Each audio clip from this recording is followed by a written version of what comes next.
Magandang araw sa lahat. The YouTube channel of the Fraternal Order of Eagles, Limbas Law Corner is back to once again render public service in the field of law for our countrymen. O itong aming pagbabahagi ng kaalaman sa larangan ng batas para sa sambayanang Pilipino. Itong umaga lang, may nangonsulta sa aming club tungkol sa hindi pagbabayad ng utang sa kanya. Okay? Ibig sabihin siya yung maniningil. Kaya tinanong ko, magkano ba ang sinisingil mo at taga saan ka? Yung tanong na magkano ba ang sinisingil mo, hindi niya diretsahang sinasagot. Marami pang binabanggit. Tulad ng sinabi niya na ang refund daw ay doon lang daw, hanggang doon lang. Mga kababayan, sabihin niyo yung kabuuhan. Pag sinabi ng abogado magkano, sabihin niyo magkano ang sinisingil niyo. Ilan ba yan?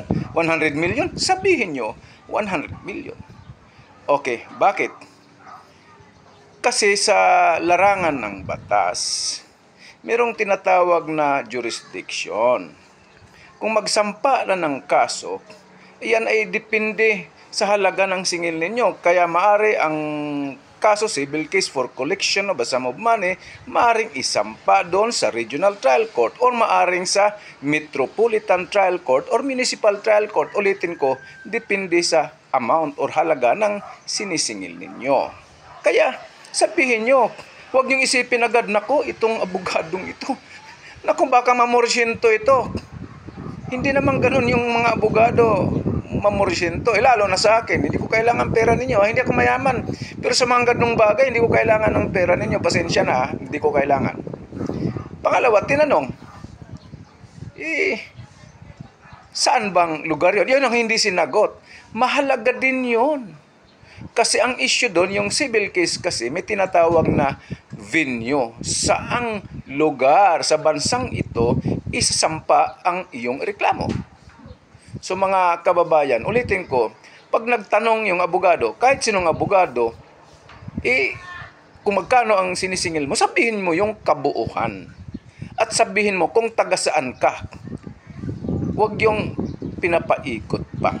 Okay, sana maliwanag ito para hindi kayo mahihirapan at mapagbigyan kayo ng serbisyong maayos. At ang abogado, hindi nyo naman pahirapan pang mag-isip. Ang sinasabi ko nga, pag nagsalita ako ng hindi maganda, o hindi, ang mga abogado walang subject na panghuhula. Okay, sana nakapaglingkod na naman itong aming club. Anong pangalan ng aming club? The Limbas Marangal Eagles Club of the Eastern Rizal Region 2. Magandang araw sa lahat.